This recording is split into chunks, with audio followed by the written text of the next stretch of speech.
for lecture 4. But during the break, of course, 2 things to catch up on. One, the overflow room reminded me that I should repeat anything you say, because otherwise it doesn't get transmitted or recorded.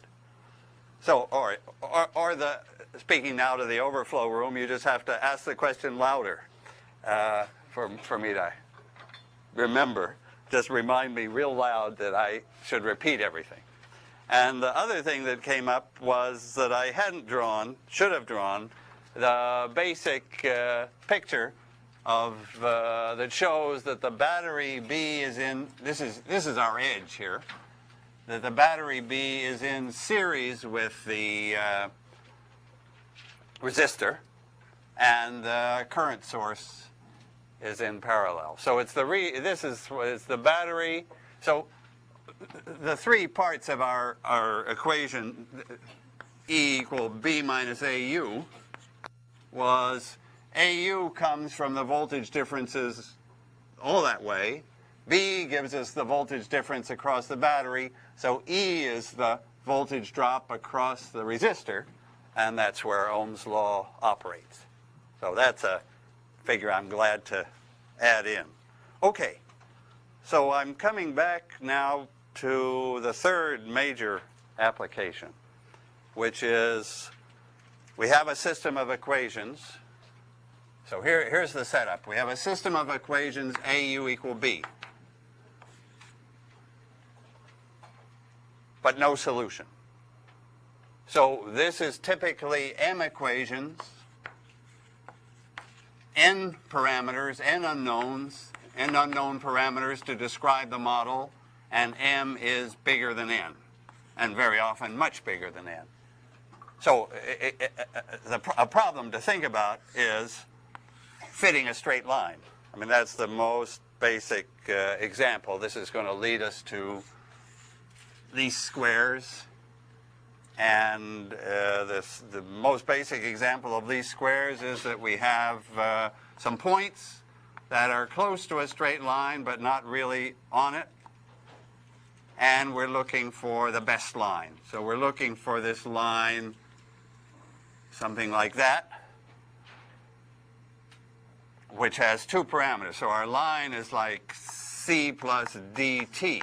If suppose we're tracking a satellite and power's off, so it should fly in a straight line with constant velocity, but our measurements, B, so these are our measurements, like B1, B2, B3, B4, and they're slightly off.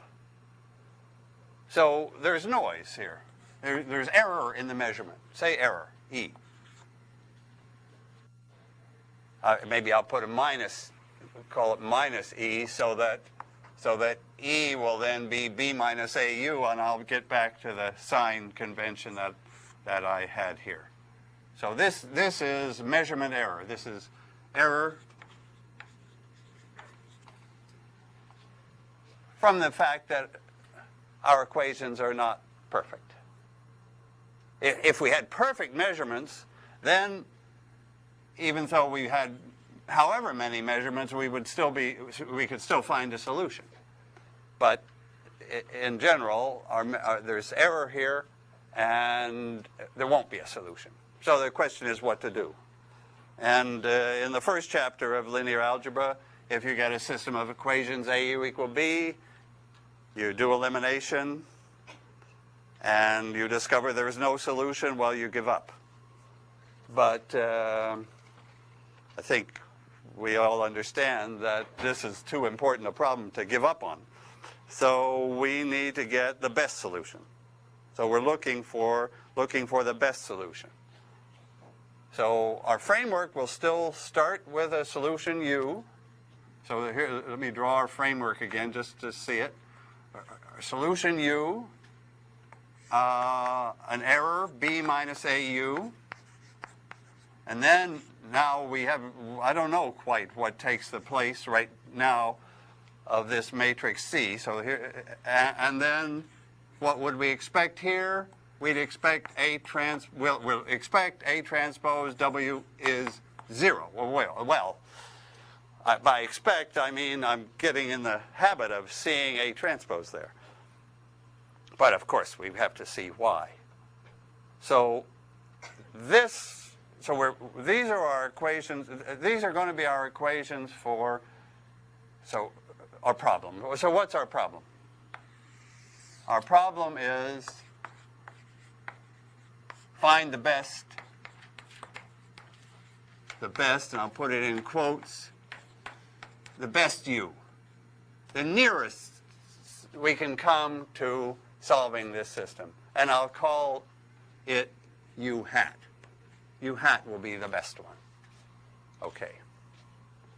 Okay, so really, in a way, now our unknown is now has a hat on it. This is the error it produces. There's a step to a W that we can, for the moment, take the identity matrix. Can I put the identity matrix in there for the moment?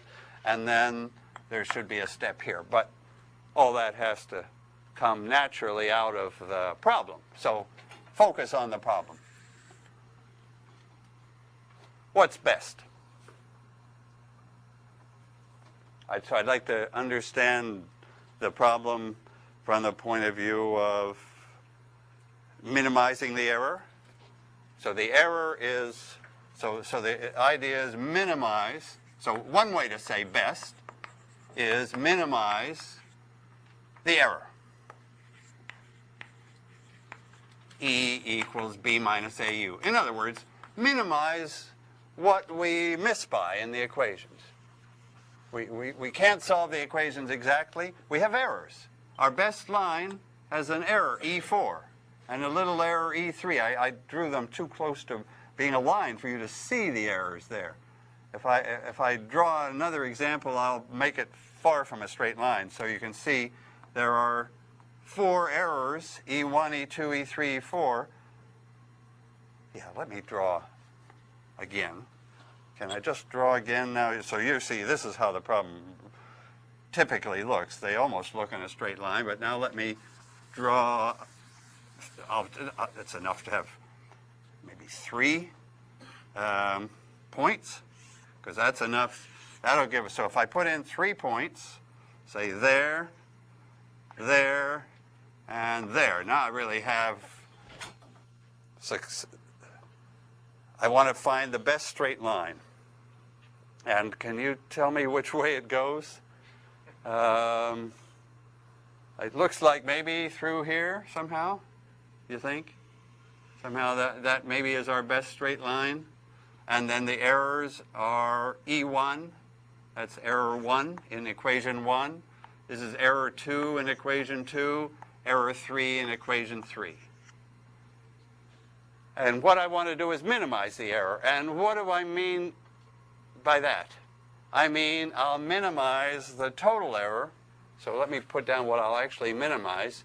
E1 squared plus E2 squared plus E3 squared. Okay, so that's a decision there, what the objective function would be. We could have made a different choice.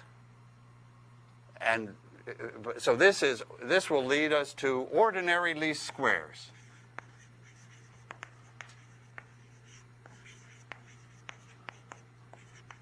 Ordinary meaning that unweighted, or ordinary unweighted least squares. And then we'll come back to cases where we would want to weight the errors unequally. But here we have equal weights, and I made all the weights 1. So this is really the length of the vector squared. I could also write it as B minus AU squared. It's maybe helpful if I just write it in all the different notations that we might write this quantity. Or even let me just keep going.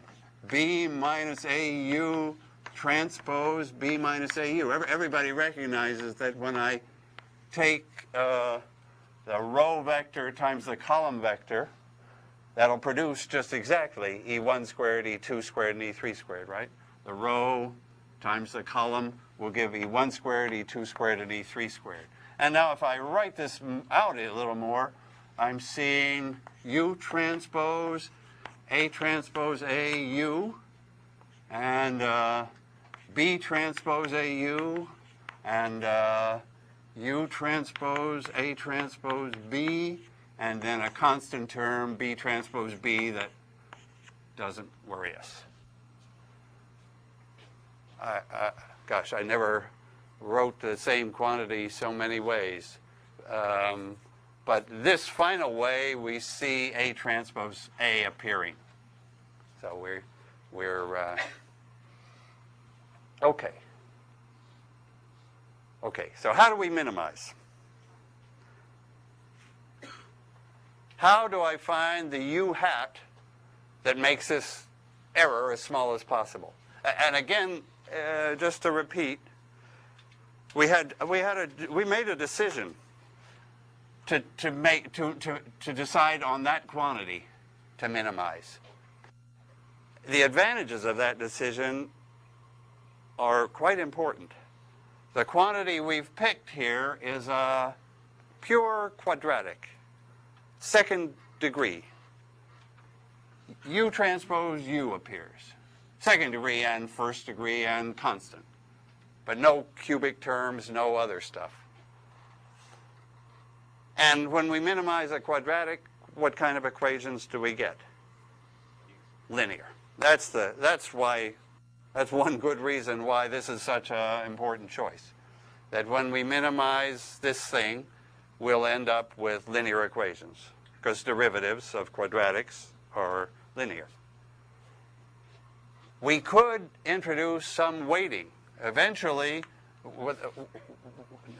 let me delete the weighted will minimize some E transpose. There'll be a weighting matrix in there, so that it won't just be sum of squares, but it will still be quadratic, and minimizing will still be linear. So weighted least squares is still going to give us linear equations. And they're equations we've seen before. So this is now the new example. We're making the decision here to minimize a quadratic. And now we just have to do it, and we certainly expect that we can figure out how to minimize a quadratic. Okay, in fact, we've got various ways to do it. We could do it by calculus. So by calculus, or by linear algebra.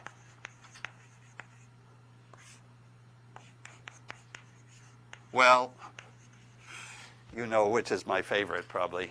But I'll give calculus a chance here. So what does it mean by calculus? I mean setting derivatives to 0. The derivative, this is my, if I circle it, that's the completely written out form for the objective function, say the total squared error, maybe I call it capital E. So this is capital E as a function of U, and U is n different components. So we have a function of n variables, a quadratic function of n variables, and how do you minimize in calculus? You set partial derivatives to 0, right? So calculus would take the derivatives of this quadratic, set them to 0, and have linear equations. Okay. The only thing stopping us or slowing us down is that it's a function of n variables, and we've written it in vector notation. So how do I? So I want to take the derivative with respect to u1 to 0, the derivative with respect to u2 to 0. So I've got n equations. The partial derivatives with respect to the gradient, you could say, of E. The gradient is just the set of all the first derivatives, and those have to be 0. I'm going to go to linear algebra. And then, because if I write the equations down, then you won't listen to the linear algebra a description of the problem. And I think it's important. Of course, it'll arise at the same equations. But I just want to see my problem geometrically. I shouldn't even say linear algebra. I should say geometry. What is this asking me to do geometrically? What's the picture behind it? Well, you could say there's one picture. I'm trying to fit a straight line through these points. In this particular case, with n equal to 2 unknowns and m equal 3 points. That's one way to say that's the picture. But that's not the picture I want you to think of. I want to look at this. I want a picture that really takes the big view. So I'm trying to solve AU equal B. And this is a vector in m-dimensional space. So let's draw m-dimensional space and, well, start with the origin and draw B. Okay. There's our vector B. So that's the right-hand side. That's the vector of measurements. Some errors are built in there or unfortunately included. But now what about, how do I draw A times U? It's a subspace because I'm allowing any U. So eventually, of course, I'm going to pin down a particular U hat that's the winner. But what is A times U? It's every time I multiply a matrix by a vector, I'm combining the columns of the matrix. This is a combination of the columns of the matrix. It's a vector in the column space of the matrix. This is what's in the column space. This is what the combinations of the columns give, all the AUs. So I have a sort of space. Let me kind of draw it this way. This is all the AU, all vectors AU. And the name for this space, because this is a combination of columns, keep hammering away on that description, it's called the column space. And we'll do an example in a minute, so, but stay with me. Okay, now when would these equations have a solution? Because that could happen. AU equal B, even if we had 50 equations and only 2 unknowns, C and D, there might be a solution. I mean, there's some chance of it. Which B's allow us to get an exact solution to this linear system?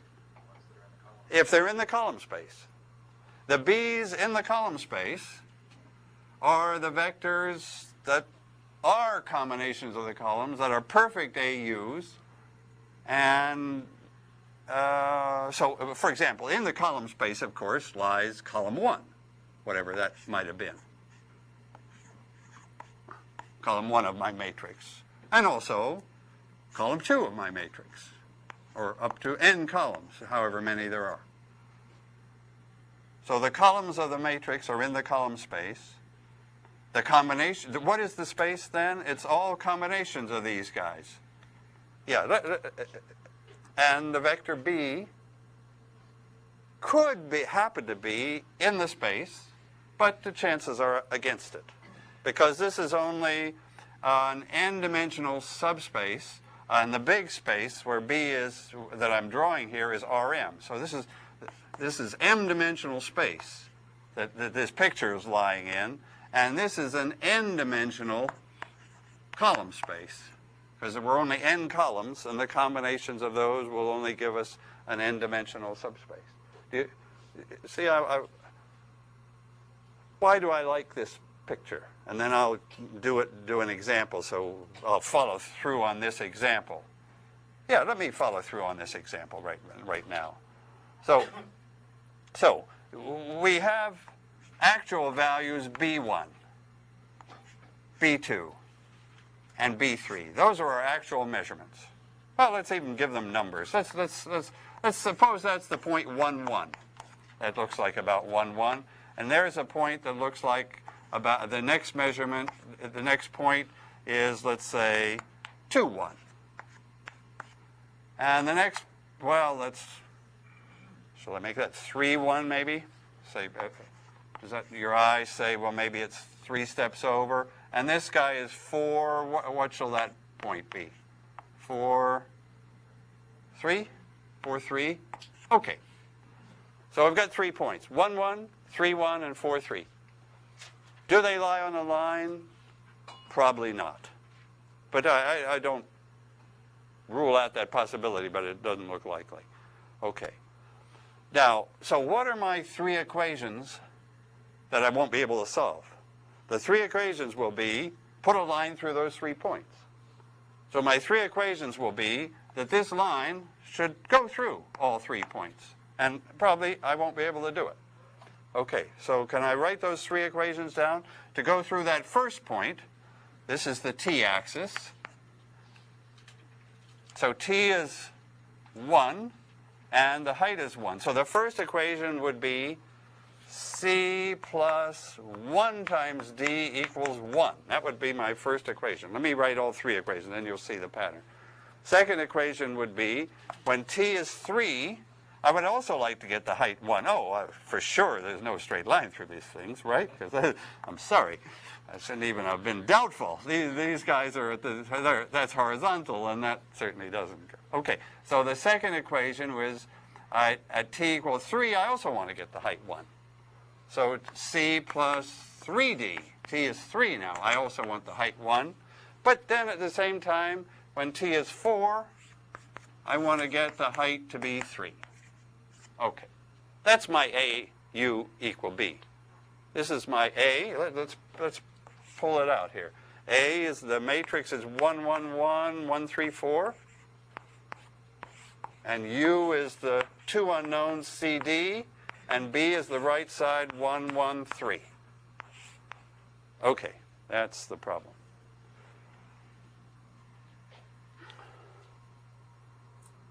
That's my problem. Those are my 3 equations. I could have written those down at the very beginning. But they represent trying to fit a straight line, failing, but doing the best possible. So what's the best possible? The best possible is going to make these, so there's going to be an error. There's an E1 here, and an E2 here, and an E3 here that I'm going to have to live with. So I'm looking for the best possible solution when there isn't one. Okay, now, what's happening in this figure? B is the vector. What's B? It's this right-hand side 1, 1, 3. And what's this column space? Column 1 is 1, 1, 1. Do you see it? And column 2 is, what's column 2? 1, 3, 4. So I'm like taking this fresh look at my problem. I'm given measurements 1, 1, 3, and I'm only allowing myself 2 parameters, C and D.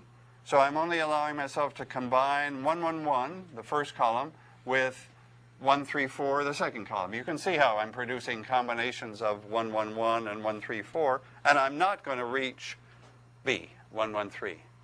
I'm not going to hit it exactly. So what's the best choice? What's the, in that picture, what should I do? All my candidates are down in this column space, this plane, and yet the one thing I would really like to hit is not in the plane. Project. Project. That's the key word. Project. The best I can do is to take the closest point. So let me move column 1 along over here, because what's the winner? The winner is drop a projection onto the plane. Say maybe it hits there. Let's say we call that P for projection. And what's the so this is my best AU hat. That is in the plane. That is a combination of the columns of A. It's the best combination. And what I'm missing by is E. That's what I couldn't get right. The part that's out of the plane, the out-of-plane part is the error I have to live with. The in-plane part is the part I can model. So B is just E plus P. So P is AU, or AU hat, because it's the particular U that gives me that particular point in the plane. Okay, I like to keep that picture together with this one. Can you tell me where the P, so P is a vector, P1, P2, P3, the numbers I don't know yet, but where would it go in this picture? Where would, so here's my picture. I'm seeing all the good stuff. I'm seeing the points that include the A and the B here, and then I'm making errors that I'm going to live with. Where would the vector P be? Well, so what is P? P is a right-hand right-hand side of my equation that I can solve. In other words, this is my equation that I would like to solve but can't. The equation I can solve I change the right-hand side to the nearest right-hand side I can find that I can solve, and then I call U hat the solution to that equation. Okay, so let me ask again the question, where would the P's come in to this? So I see the E's, and I see the B's. So the B's are the heights of the points. The E's are the errors. So where are the P's? On the line. On the line. Exactly. The P's are on the line. That height is P1. P2, right on the line. Those heights. P3. And I say, sure. If my measurements had been P1, P2, P3, I would have been golden. That's the case when I could have solved the equation. They would have been on a straight line. That would have been perfect. But I'm having to project down to get to that perfect situation. I'm having to start with an imperfect, noisy, error situation and project down, and the distance of that projection is the error E that I have to live with. Okay, I still need to find an equation, though. I'm happy you allowed me to draw this picture and see the problem this way. But in the end, so in this particular problem, my A has 2 columns, and N is 2 because a straight line has 2 degrees of freedom. But of course, I could. This picture is going to work in higher dimensions. I might have more parameters than just 2. I might be fitting a plane or something in several dimensional space here.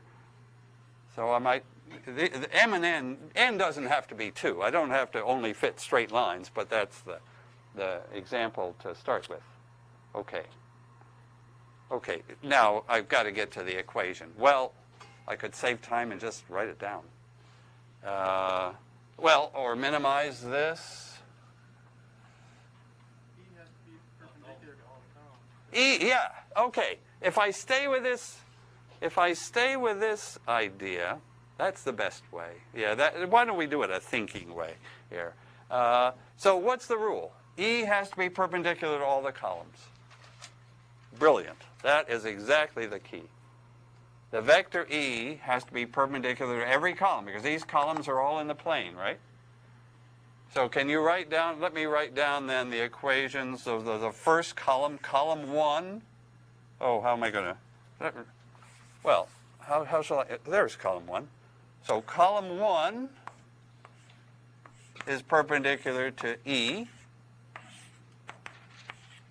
Is that okay?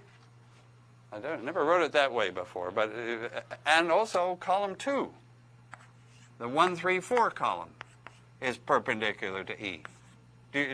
Everybody knows why do I do this sort of waving motion? because inner product being 0 is perpendicular. I mean, that's a wonderful fact. We really ought to back up and see that, but instead we'll only write it down. That it's just amazing that to test whether that vector is perpendicular to that vector, or that vector, or that vector, or the whole plane, is by inner product. The inner product of that vector and these guys is 0. Okay, now what have we got? So it's perpendicular to column 1, gave that 0. Perpendicular to column 2 gave that 0. That's 2 equations. That's exactly what we wanted, because we had 2 unknowns. And what have we got? We've got A transpose. We've got, the error is in the null space of A transpose. Beautiful. And I'm really mixing E and W here because the identity is, I'm taking unweighted. I'm doing ordinary least squares, so right now there's no C appearing. So this is the same as A transpose E equals 0 for the present. Okay, everybody saw that that's A transpose? So that's our equation. So linear algebra led me directly to A transpose E equals 0. Okay, I'm happy with that. Oh, but let me plug in E and see what it really says then. Yeah, it's the most important equation in statistics, right? A transpose E is 0. That's A transpose B minus AU is 0. That's our equation. And now if I just, U hat for the winning guy. The winning projection, P. So this is, yeah, okay. So now shall I open that out a little and make that A transpose A U hat equals A transpose B. Key, that equation gets 5 stars if there was room. That's the normal equation in statistics. We're doing regression, linear regression. Everything is linear here. It's the fundamental way that it's the first thing you would do if you had a bunch of measurements and you wanted to fit a straight line, you decided on a set of parameters. So you have a bunch of measurements, bunch of parameters, and we want to choose the best parameters you had. Then this is the first equation you would arrive at, and it would be exactly our model here with the identity, because right now we haven't thought of anything different. Okay. Okay. So that's key, these normal equations. All right. Maybe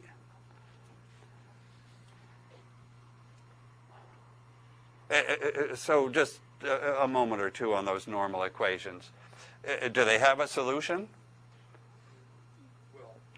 What's the so we're back in we understand this linear algebra problem. Is that matrix we see A transpose A, our friend. Is it invertible? Is there a solution? Is there a unique solution? Does this give us an answer?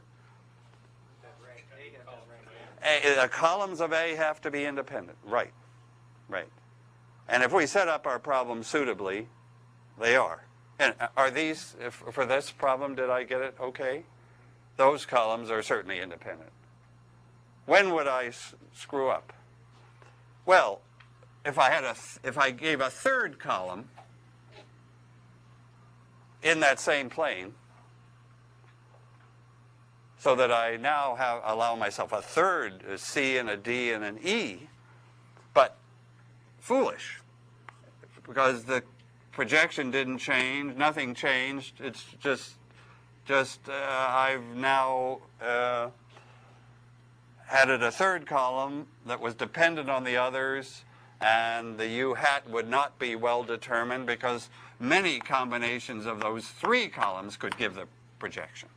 You with me on this? We wouldn't do it, of course, unless we weren't watching or something had happened. But if we set up the problem correctly, we would expect independent columns, and this matrix would be symmetric, positive definite, invertible, everything perfect, and we would get the answer. And we ought also to figure out what would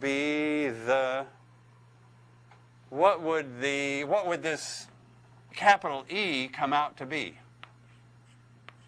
We ought also to figure out when we do, you remember we really began with the minimization of this quantity. And now the minimum value was when I took this particular U, this winning U, and we should figure out, okay, then the winning E, the bottom of the bowl, so to speak, for this function E, is it 0? No, we can't get the total error down to 0. We can't get E transpose E down to 0. We could figure out, actually. So if we had this, could I leave that as a I'll put it in the notes, but those will take a few days, so maybe I just say it now in words. If you've written down this problem, carry it through to figure out what all these things are. Figure out what U hat is. Figure out what the P, which is AU hat, is. And figure out what E is. Okay, you see, you could do all those numerically as well as symbolically. Okay. Okay, so that is really least squares, and it's so far-reaching and omnipresent. We meet always. Okay. But so now I'm ready in these minutes to start with a but. When would we not be happy with this? This is like, you couldn't ask for a better numerical problem. You're getting linear equations with a symmetric positive definite matrix, easy to write down, and in fact, with only 2 unknowns, we could write everything. But what, I guess, so now I have to say, okay, when would we want to vary from this equation? Okay. Let's see. So one common criticism of least squares is that it gives too much importance to an outlier. So an outlier would be a point. So suppose we had all these points pretty close to a line, and then a 4th point was up there. Then the best line would change, of course.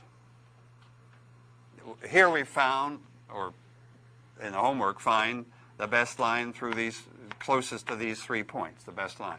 Okay. Now I have to think, okay, in comes a 4th measurement. And suppose it's up there. Okay, if I want to use least squares, so I now have so many comments to make. Suppose I want to stay with ordinary least squares. Then what would I like to have a grasp of? I would like to, with ordinary least squares, with that 4th point, I would now have a new, say, 1, and that was it. Let's see, maybe that was along about 5. But the height and the thing was 100.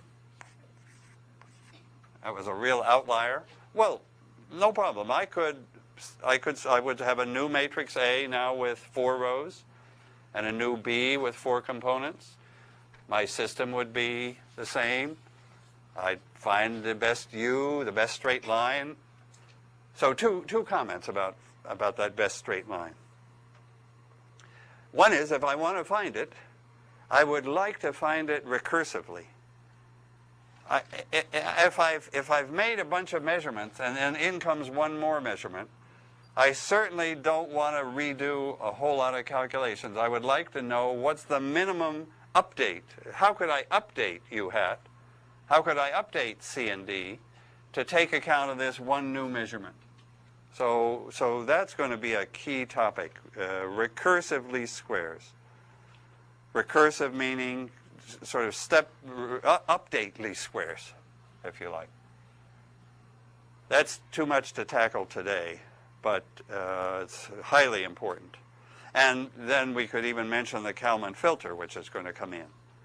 The Kalman filter is updating, and at the same time the problem is changing.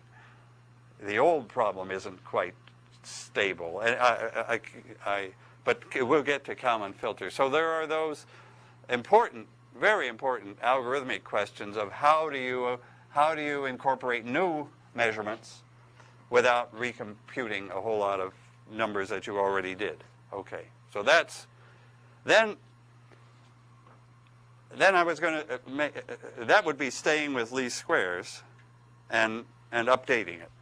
Now I was going to raise this criticism of least squares, which you may very well have met, that having this fourth point so far off changes the line radically. By squaring the error, we're giving tremendous importance to this outlier. And a lot of applications that would not give us the CD, the best U in least squares would not be the best U in our real lives, in our real problem. So for that reason, least squares might not always be the winner. Can I just write down a function that's more robust to outliers than ordinary least squares? So a function that's more robust to outliers might be, and then you can say what's good and bad about it, what might be just, instead of squaring, just take the first power. It's the square that, now of course this isn't true anymore.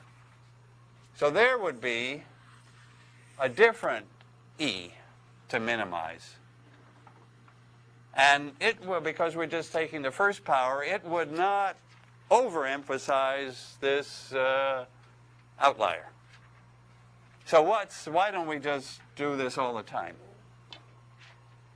Quadratic certainly gives us a unique... Right. It's not quadratic anymore. It's not quadratic anymore. We could minimize it. So I want to minimize this sum, and I could get some equations, but those equations would not be linear. If I'm minimizing something that's not a quadratic, in fact, something that's got corners in it, absolute values, wow. The equations will not be linear equations. Or they'll be piecewise linear, but the corners are going to change a sign somewhere. So if I had to minimize this quantity, then, you know, the projection, I was measuring everything, this perpendicular projection, everybody's eye immediately agreed that, yeah, that's the closest point. That's the closest point, provided we're talking Euclidean distance, sum of squares. For this, that's not the projection anymore. It's the nearest, the P that makes this small is not anymore that same one that our eye thinks of. And actually we get into a problem of linear programming, which is, so linear programming is prepared to deal with piecewise linear equations. And you can deal with that. That's perfectly possible. But that's, actually we will touch linear programming, and we could come back to this possibility, this application, toward the end of this series of lectures. But for now, we better stay with quadratic, pure quadratics, and therefore linear equations. Yeah. So I guess I'm sort of saying that our equations up to now, our linear equations, have behind them has been a quadratic minimization problem, and here it is up front for least squares. Okay. Now, the other comment to make We got this outlier. It may have been way off base because that was measured by a different meter, different hardware, and not reliable. And maybe we knew that beforehand. So that would be another way of putting in information that we have, that maybe the first three equations are fine, but then this fourth equation, which was C plus 5D equal 100, maybe that equation was much less reliable because the measuring instrument was much less reliable than these. So what would I do then? So this is now statistics, and the statistics of the error is now coming in. Up to now, we've assumed that all the errors were identically distributed. But now let's recognize the possibility that the error from this fourth measurement might have much larger variance. Well, I'll always assume that the error has zero mean, that our instrument is at least centered correctly. But it might be an old instrument, it might, whatever, for whatever good reason, this equation might be less reliable. So how can we account for that? That's my question. How can I change the equations? I'll still minimize, oh no. So now there's an E4 squared, right? Because that's the error in equation 4. But what will I do? What should I do? Well, you know what's coming. Weight it. I'll weight it somehow. Do I weight it more heavily or less heavily? Less, right? Less heavily. I should weight it less heavily. So then when I go to minimize this thing, if I put a W for the moment for weight or something, I don't want to put that. Weight is going to go in there. If I weight it less heavily, then when I minimize, it doesn't count so much. And we'll see exactly how that enters. I guess the weight will be probably C4 squared. Up to now, the weights were 1. C1 and C2 and C3 were all 1s, and that's why C was the identity matrix. Now C is going to change. C is going to change. As soon as I introduce that weight, C is now going to be 1, 1, 1, and this small weight, because I'm not weighting it so heavily. C4.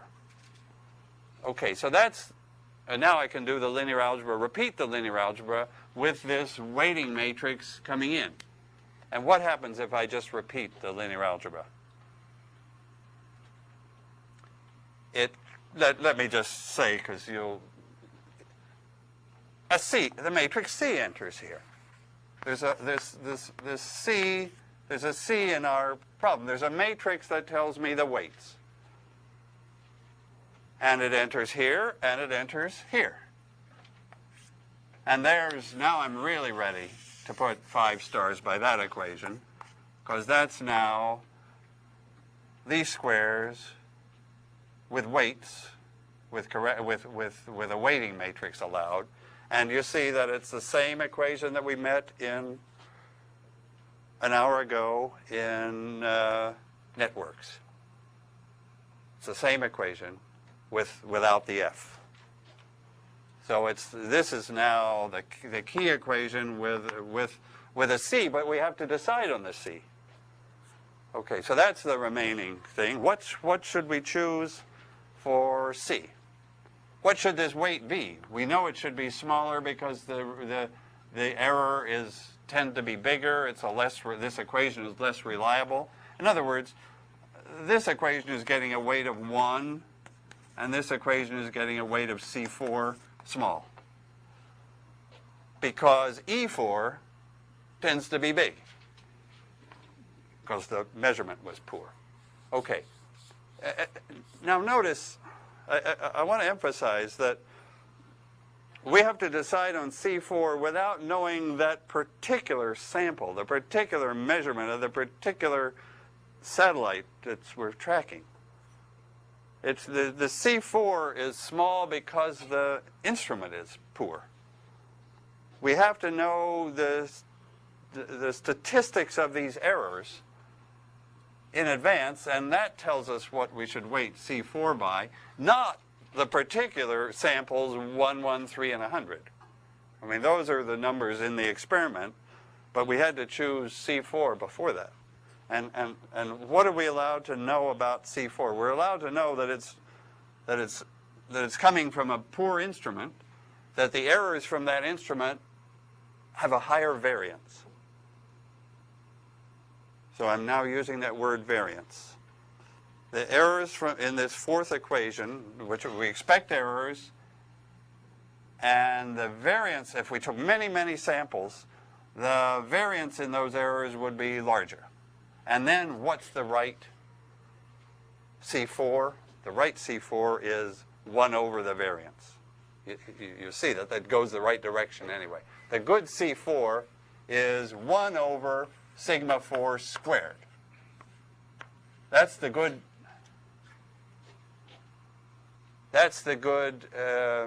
let's see. Am I getting, no, it's just C4, C, yes, should be just sigma 4, right? Do I want it?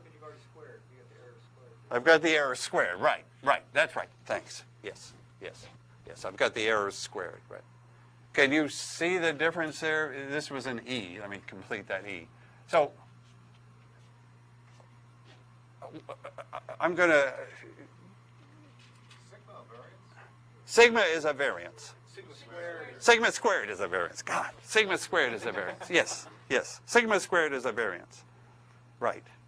So, actually, I wrote on the board here, and I'll just, because this board is a little cleaner, point to it, and then come back to here. So we have a matrix that gives us all the variances. And it's the inverse of that matrix that we want. Okay. So now can I talk for a minute, and it won't be long enough to do justice to variances and covariances, but it's a start. Okay. So what's our, so we're speaking now about variances and covariance. So it's going to be really the covariance matrix. And that matrix is usually called sigma in the literature that I read. Okay, so that, and then our choice for, then the best C, so I've got a bunch of things to do here. I have to say what are covariances, what is this covariance matrix? And then I would really need to say why the smart choice is take C to be the inverse. You can see, of course, that it's in the right direction. That when the variance is large, we want to weight to be small. And if the variance was small, that would mean the measurement was very reliable, and we would want to weight it heavily.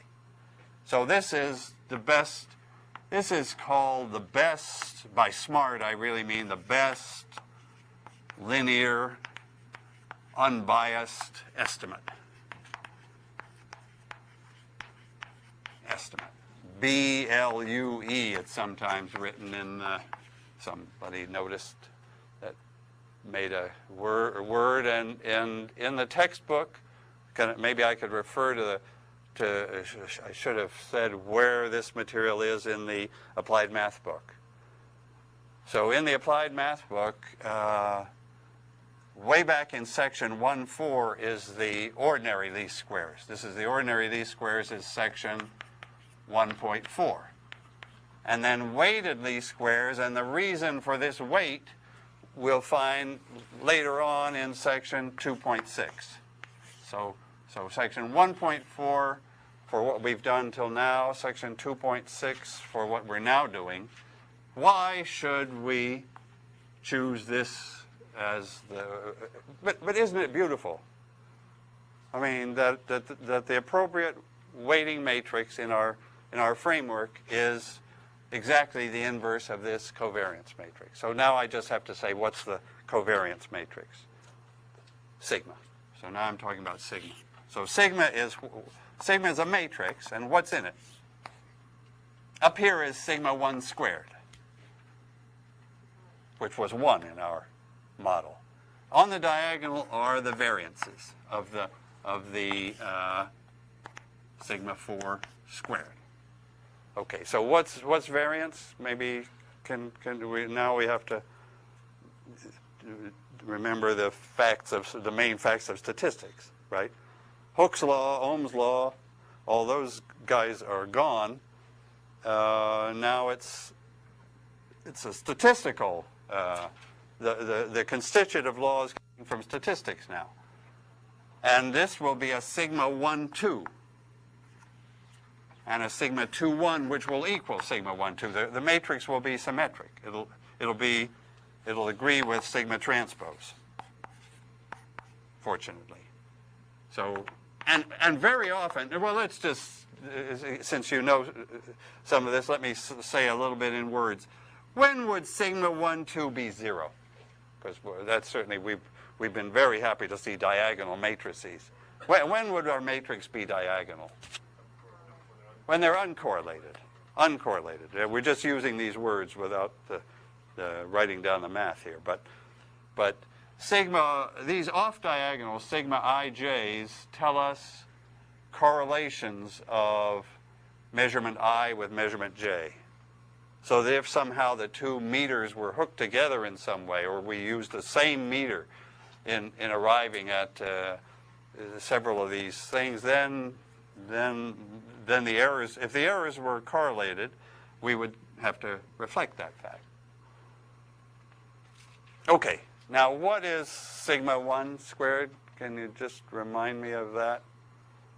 Sigma 1 squared is an expected, the average, if we do many, many samples. So again, if we do many, many samples, it's the average square of the error in equation 1. So sigma 1 squared is, okay, room has to be made, but this is,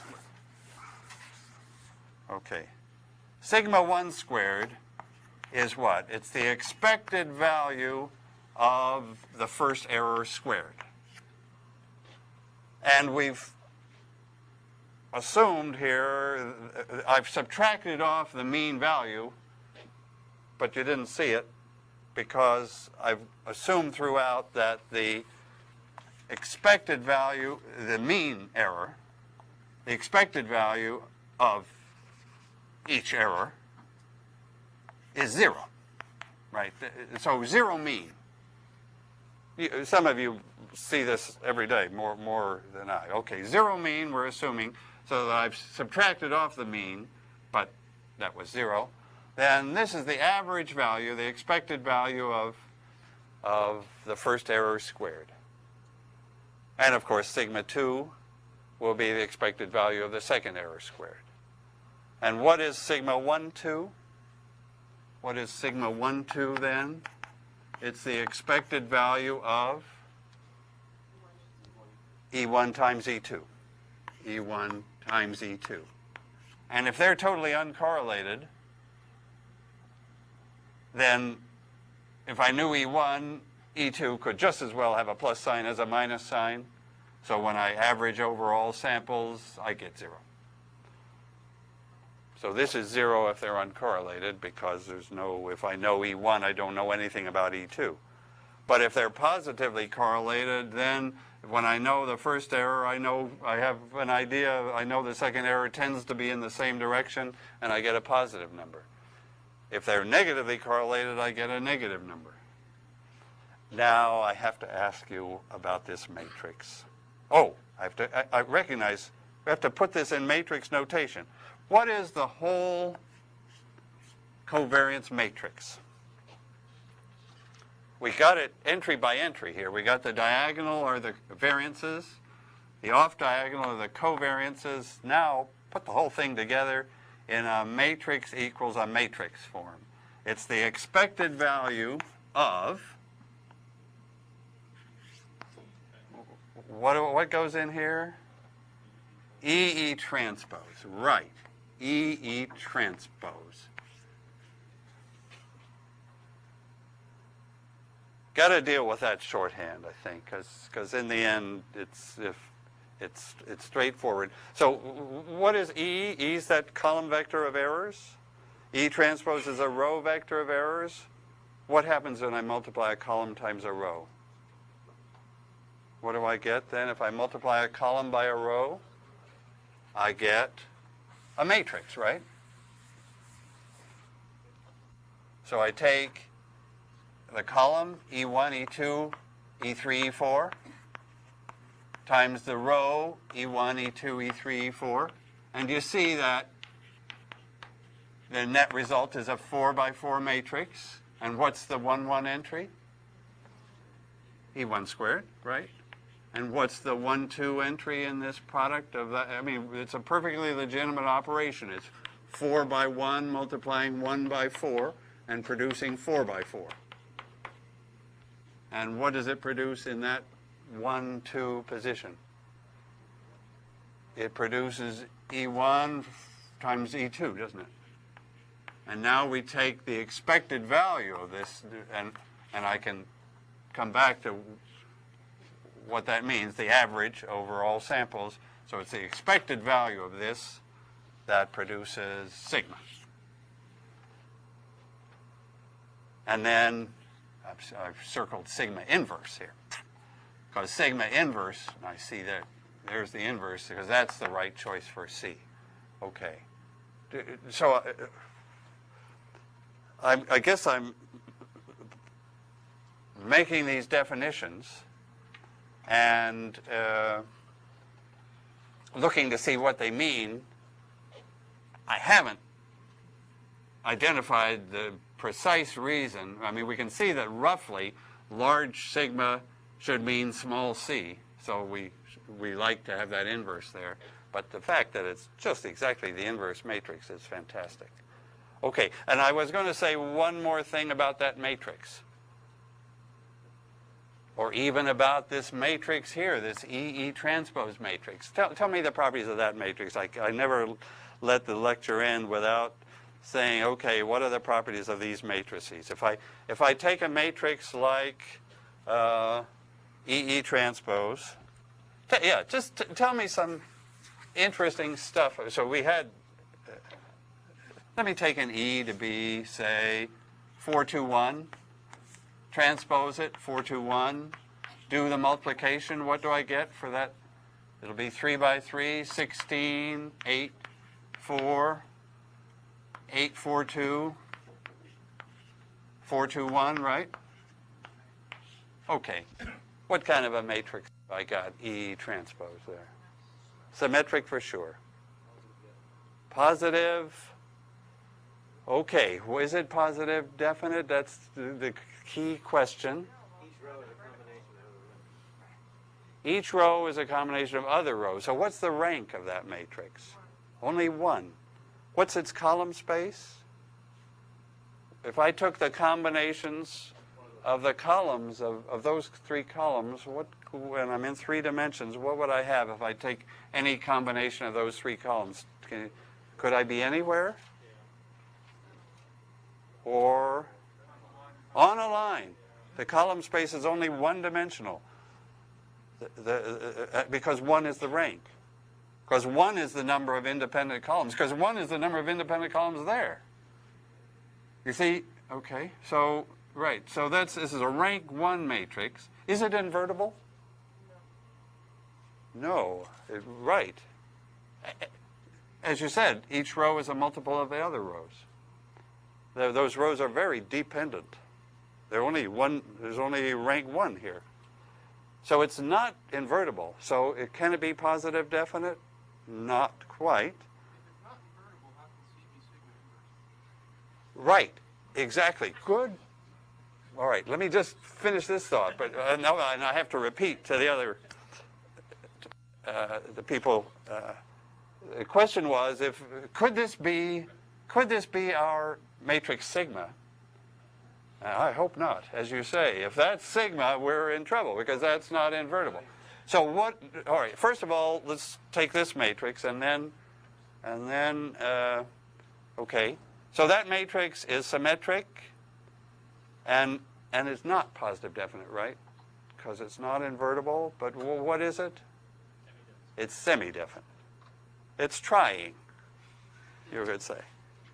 But by itself, it's not enough. One column times one row has to be only rank 1 and only semi-definite. Okay, now where does sigma come in? Where does the positive, because it better be positive definite or we're in serious trouble. The thing is, this was this was a particular sample. But then when we average over all samples, the other samples aren't in this same 4-2-1 direction. Other samples, other E's will be other vectors. So we have so our sigma is a sum of, oh gosh, I'll use the letter SUM then. It's a sum of all the possible EE transpose multiplied by their probabilities, right? That's what I meant by expected value. I take all the E transpose and multiply by the probability P of that, and sum over all the errors that could happen times the probabilities of those errors. And so since I've got lots of E's, I'm not all hooked onto this single line, and the thing does come out positive definite. Okay, so that's we really did some fast stuff there. We defined sigma. We got it in a matrix form. We saw what a single piece of it looks like, E transpose. But then when we take this expected value step, this averaging step, we're averaging a whole lot of different matrices that look like this. The weights add to 1, the P's, these probabilities add to 1, but we're mixing up different EE transposes, and the result is we come out positive definite. So this is a symmetric positive definite matrix, and it goes right into the framework. It could be diagonal if these are uncorrelated errors, or it could be none. It could have off-diagonal entries, in which case the calculations won't be quite as nice as in the diagonal case. But it's the right matrix to use there. Okay, was there a final question before we call it a day? No, good. Maybe a question in the other room, but too quiet. So we're through for today, and I'll see you next Thursday. Thanks.